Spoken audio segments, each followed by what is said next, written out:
Hello साथियों, welcome to planet 4। आप सभी को टीम प्लैनेट 4 का नमस्कार।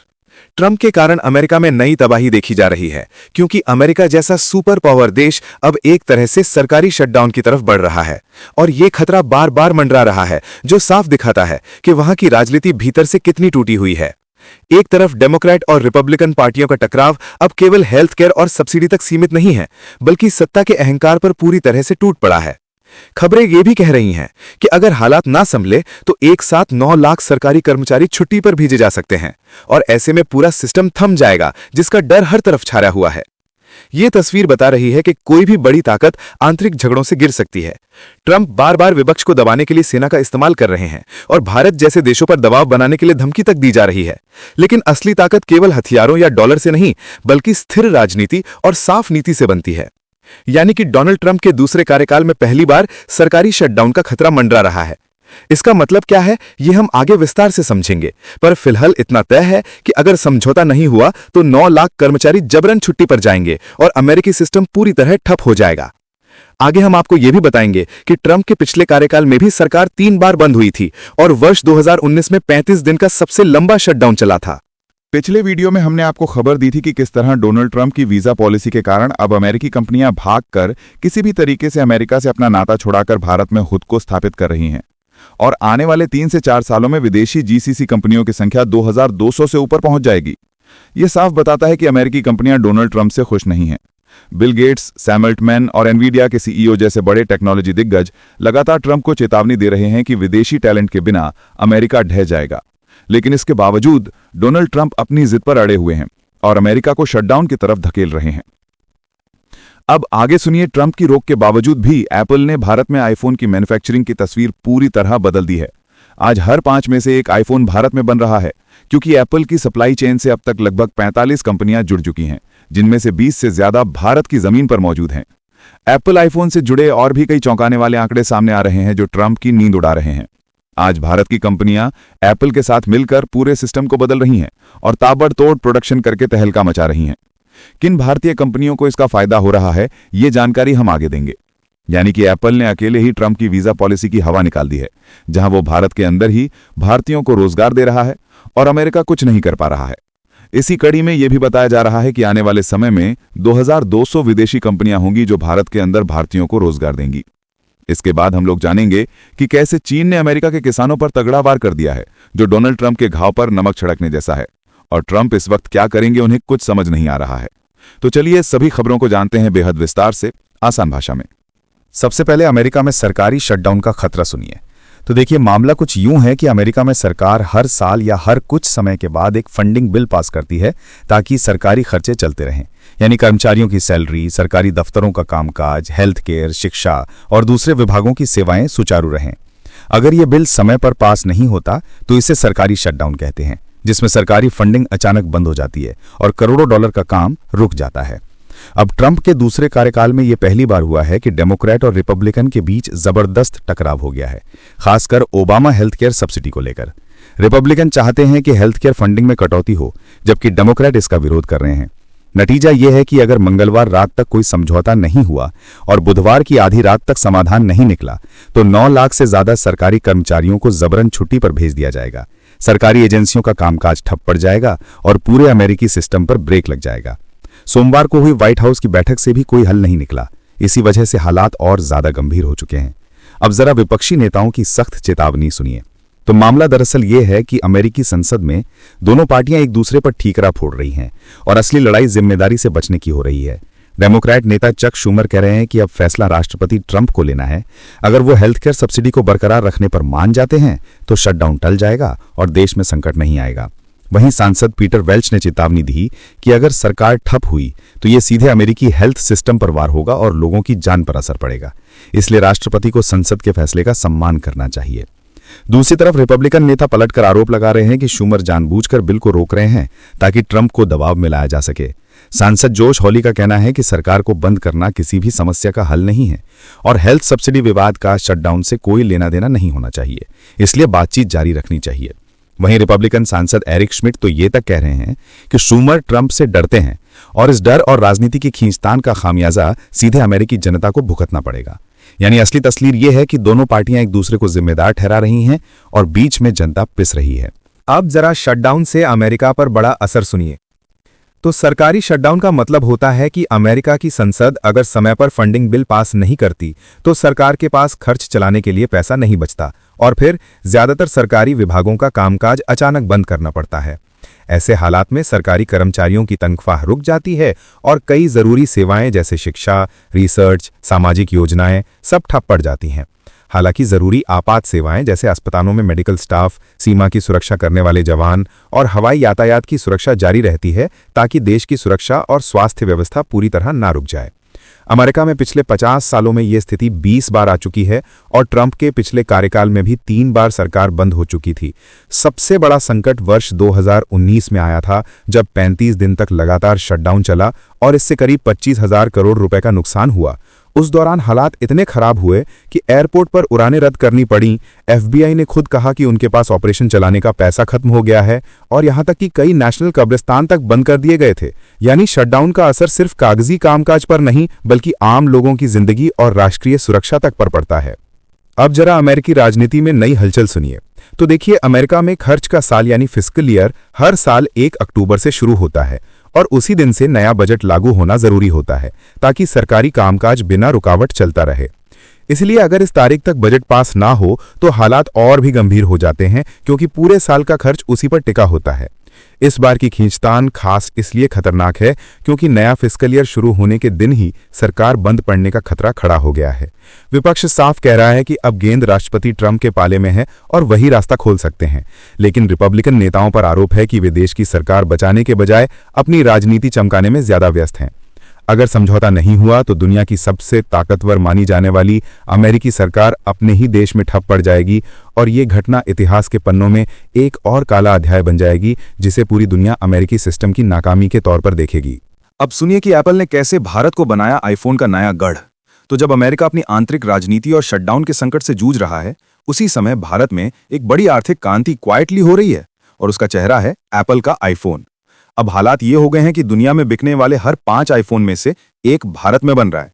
यानी भारत अब आईफोन मैन्युफैक्चरिंग का ग्लोबल हब बनता जा रहा है। पहले एप्पल ज्यादातर चीन पर निर्भर था, लेकिन अब उसने अपनी सप्लाई चेन को भारत में शिफ्ट कर दिया है और यहां करीब 45 कंपनियां इससे जुड़ चुकी हैं। खास बात यह है कि इनमें 20 से ज्यादा भारतीय छोटे और मध्यम उद्योग शामिल हैं जो आईफोन के पुर्जे सप्लाई कर रहे हैं। वहीं आईफोन बनाने के लिए 5 बड़े कारखाने तमिलनाडु और कर्नाटक में चल रहे हैं, जबकि महाराष्ट्र, उत्तर प्रदेश, गुजरात, आंध्र प्रदेश और हरियाणा में इसके अलग अलग हिस्सों की सब असेंबली यानी जोड़ने का नेटवर्क फैल चुका है। इसका सीधा मतलब है कि भारत सिर्फ असेंबली नहीं कर रहा बल्कि पूरी सप्लाई चेन में गहराई से शामिल होकर वैश्विक टेक्नोलॉजी उद्योग में अपनी ताकत तेजी से बढ़ा रहा है। अब सुनिए कि भारतीय कंपनियों की एंट्री से कैसे बदल गई तस्वीर। तो मतलब साफ है कि भारत ने सिर्फ आईफोन बनाना ही शुरू नहीं किया बल्कि रिकॉर्ड तोड़ सफलता हासिल की है। टाटा इलेक्ट्रॉनिक्स, विप्रो पारी, Hindalco, Bharat forge, Titan engineering, VVDN जैसी नामी भारतीय कंपनियां और साथ ही कुछ इंटरनेशनल कंपनियां जैसे फॉक्सलिंक, जेबिल, ATL भी अब एप्पल की सप्लाई चेन का हिस्सा बन चुकी हैं। इन्हीं कंपनियों की ताकत पर एप्पल ने भारत में अपनी सबसे बड़ी छलांग लगाई है। आंकड़े देखिए तो वर्ष 2021 से लेकर वर्ष 2024-25 तक भारत ने करीब $45 बिलियन के आईफोन बनाए और चौंकाने वाली बात यह है कि इनमें से करीब $34 बिलियन यानी 76% आईफोन सीधे एक्सपोर्ट कर दिए गए जो दुनिया भर में बेचे गए। इसका नतीजा यह हुआ कि वर्ष 2024-25 में स्मार्टफोन भारत का नंबर 1 एक्सपोर्ट प्रोडक्ट बन गया, जबकि सिर्फ 10 साल पहले वर्ष 2014-15 में भारत की स्मार्टफोन एक्सपोर्ट रैंकिंग 167 थी। यानी भारत ने मोबाइल मैन्युफैक्चरिंग के मामले में एक ऐतिहासिक छलांग लगाई है और अब वो दुनिया की सप्लाई चेन में एक अहम खिलाड़ी बन चुका है। अब भारत में आईफोन 17 और पूरी 16 सीरीज की निर्माण कहानी सुनिए। तो एप्पल अब भारत को अपने आईफोन प्रोडक्शन का बड़ा ठिकाना बना चुका है। पहले तो सिर्फ कुछ पुराने मॉडल असेंबल होते थे, लेकिन अब भारत में आईफोन 12 से लेकर 13, 14, 15 और पूरी 16 सीरीज तक बन चुकी है और अब आईफोन 17 की मैन्युफैक्चरिंग भी यहीं से शुरू हो गई है। इसका असर यह है कि भारत अब सिर्फ असेंबली नहीं बल्कि ग्लोबल प्रोडक्शन का बड़ा हिस्सा संभाल रहा है। ब्लूमबर्ग की रिपोर्ट बताती है कि वर्ष 2024 में भारत में $14 बिलियन के आईफोन बने, जो एप्पल की पूरी दुनिया की मैन्युफैक्चरिंग का 14% है। इसका मतलब है कि दुनिया के हर 7 आईफोन में से एक अब भारत की मिट्टी से तैयार होकर निकल रहा है। इस पूरे खेल में सबसे बड़ी भूमिका फॉक्सकॉन की है, जो तमिलनाडु और कर्नाटक में बने आईफोनों का सबसे ज्यादा उत्पादन कर रहा है। और भारत में बने आईफोन का शेयर का हिस्सा अपने नाम कर लेता है। यानी एप्पल की रणनीति साफ है, चीन पर निर्भरता कम करना और भारत को अपने अगले बड़े प्रोडक्शन हब में बदल देना। अब सुनिए कि भारत कैसे बना दुनिया का नया स्मार्टफोन हब। तो मतलब साफ है कि भारत की यह सफलता अचानक नहीं आई, बल्कि इसके पीछे सरकार की उत्पादन लिंक्ड इंसेंटिव यानी पीएलआई योजना का बड़ा हाथ है। वर्ष 2020 में जब एप्पल ने फैसला किया कि अपने फ्लैगशिप आईफोन भारत में बनाएगा, तभी से तस्वीर बदलनी शुरू हो गई। इस योजना के तहत कंपनियों को भारत में प्रोडक्शन करने पर सरकार की तरफ से प्रोत्साहन मिला और विदेशी दिग्गजों ने यहां निवेश बढ़ाया। नतीजा यह हुआ कि सिर्फ 5 साल के भीतर भारत दुनिया का नया स्मार्टफोन हब बन गया है। यह कहानी सिर्फ आईफोन बनाने की नहीं, बल्कि आत्मनिर्भर भारत की उस ऐतिहासिक छलांग की है जिसने भारत को ग्लोबल सप्लाई चेन में मजबूती से खड़ा कर दिया है। आज भारत में बने आईफोन न केवल घरेलू बाजार की मांग पूरी कर रहे हैं, बल्कि पूरी दुनिया में जा रहे हैं और ये साबित कर रहे हैं कि भारत सिर्फ उपभोक्ता नहीं, बल्कि टेक्नोलॉजी के क्षेत्र में निर्माता और लीडर भी है। यही वजह है कि भारत की टेक ताकत का डंका अब पूरी दुनिया में बज रहा है। साथियों, आगे बढ़ने से पहले आप सभी को बता दूं कि अगर आप देश, दुनिया, डिफेंस और इकोनॉमी की 100 से ज्यादा खबरें एक साथ एक ही जगह पर एक ही समय में फटाफट रोज देखना चाहते हैं, तो कृपया हमारे साथ जी चिल्स चैनल पर जुड़िए, जहां हम रोज शाम 9 बजे आपके लिए दुनिया की तमाम सारी खबरें एक साथ लेकर आते हैं। जी चिल्स चैनल का लिंक आपको नीचे डिस्क्रिप्शन या कॉमेंट बॉक्स में मिल जाएगा। अब सुनिए चीन का सोयाबीन वार और अमेरिकी खेती पर सीधा प्रहार। तो अब अमेरिका के सामने अगला बड़ा संकट उसके किसानों का गुस्सा बनने जा रहा है और इसकी शुरुआत चीन ने कर दी है।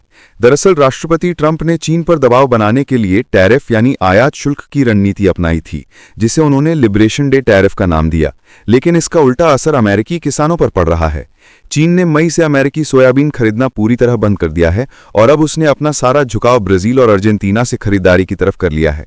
नतीजा ये हुआ कि अमेरिका के मिडवेस्ट इलाकों में जहां कटाई का सीजन चल रहा है, वहां किसानों के गोदाम सोयाबीन से भर गए हैं और उन्हें खरीदार नहीं मिल रहा।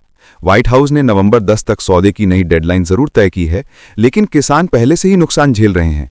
ये वही हालात हैं जो ट्रंप की पहली सरकार में वर्ष 2018 में बने थे, जब अमेरिकी सोयाबीन का निर्यात $14 अरब से गिरकर सिर्फ $3.1 अरब रह गया था। अब फिर वही रिप्ले हो रहा है, क्योंकि बीजिंग ने अमेरिकी सोयाबीन पर 20% का पलटवार शुल्क लगाया हुआ है और वर्ष 2025 के पहले 7 महीनों में अमेरिका का कृषि निर्यात 53% तक गिर चुका है। यानी इस टैरिफ जंग का सीधा खामियाजा अमेरिकी किसानों को भुगतना पड़ रहा है और यह आंदोलन का रूप भी ले सकता है। अब जरा सियासी भूचाल और अमेरिकी किसानों का गुस्सा सुनिए। तो अमेरिका के जिन इलाकों को सोयाबीन बेल्ट कहा जाता है, जैसे इलिनॉइस, आयोवा, मिनेसोटा, नेब्रास्का और इंडियाना, वहां के किसान सबसे ज्यादा परेशान हैं। ये वही बड़े कृषि समूह हैं जो अब तक ट्रंप का मजबूत वोट बैंक माने जाते थे, लेकिन अब वे खुद ट्रंप की टैरिफ पॉलिसी को जिम्मेदार ठहरा रहे हैं। विशेषज्ञ मार्क बश ने साफ कहा है कि ये वही हालात हैं जो ट्रंप की पहली सरकार में बने थे, यानी ट्रंप 1 का रिप्ले चल रहा है। चीन की रणनीति भले पुरानी हो, लेकिन बेहद असरदार है। वो जानबूझकर वहीं चोट करता है जहां ट्रंप को वोट मिलते हैं। पहले का जख्म किसानों ने अभी भरा भी नहीं था कि अब नया बहिष्कार चुनावी मौसम में उनके लिए सीधी चोट बन गया है। बीजिंग का संदेश बिल्कुल साफ है कि अमेरिका की राजनीति को वहीं से हिलाओ जहां उसकी जड़ें हैं। साथ ही चीन ने ब्राजील और अर्जेंटीना जैसे लैटिन अमेरिकी देशों से सोयाबीन खरीदकर अपनी सप्लाई लाइनों को मजबूत कर लिया है। कारोबार की मनोविज्ञान यही कहती है कि एक बार जब सप्लाई चेन स्थिर हो जाती है तो खरीदार वापस नहीं आते, चाहे कीमत थोड़ी ज्यादा क्यों ना हो, क्योंकि शिपमेंट भरोसेमंद तरीके से मिलता है। यानी चीन ने अमेरिकी किसानों को ऐसा झटका दिया है जिससे उनकी आर्थिक हालत ही नहीं, बल्कि ट्रंप की राजनीतिक जमीन भी हिल सकती है। अब जरा वॉशिंगटन की घबराहट सुनिए। तो खुद व्हाइट हाउस मान रहा है कि अमेरिकी किसानों की हालत बेहद कठिन है और ट्रंप को अब उन्हें बचाने के लिए सीधे कैश बेल आउट यानी आर्थिक मदद देनी पड़ेगी। ट्रंप चाहते हैं कि टैरिफ से जो राजस्व आया है उसी से किसानों को राहत दी जाए, लेकिन यह पैसा बिना कांग्रेस की मंजूरी के नहीं बांटा जा सकता, और कांग्रेस से मंजूरी मिल भी जाए तो वर्ष 2026 की शुरुआत से पहले किसानों तक राहत पहुंच पाना मुश्किल दिख रहा है। इस बीच अमेरिका के मिडवेस्ट इलाकों से किसानों का एक प्रतिनिधि मंडल बीजिंग गया और वहां चीन के वार्ताकार ली चेंगगांग से सोयाबीन खरीद दोबारा शुरू करने की गुहार लगाई। लेकिन चीन के वाणिज्य मंत्रालय के प्रवक्ता है याओडोंग ने साफ कह दिया कि अमेरिका पहले अपने अनुचित टैरिफ हटाए, तभी बातचीत आगे बढ़ेगी। उधर एक उम्मीद यह भी जताई जा रही है कि अगले महीने दक्षिण कोरिया में होने वाली एशिया प्रशांत आर्थिक सहयोग बैठक के दौरान ट्रंप और शी जिनपिंग की मुलाकात हो सकती है और वहां कुछ डील बनने की संभावना है। लेकिन उद्योग जगत का मानना है कि किसानों के लिए यह बहुत देर हो चुकी है। क्योंकि शिपिंग का आधा सीजन पहले ही निकल चुका है और अब अगर कोई सौदा हो भी गया तो भी किसानों का बड़ा आर्थिक नुकसान बचाना लगभग नामुमकिन है। इस वीडियो में फिलहाल इतना ही। जल्द मिलते हैं एक और नई अपडेट के साथ। जाने से पहले वीडियो को लाइक करके चैनल को सब्सक्राइब कर लें। धन्यवाद।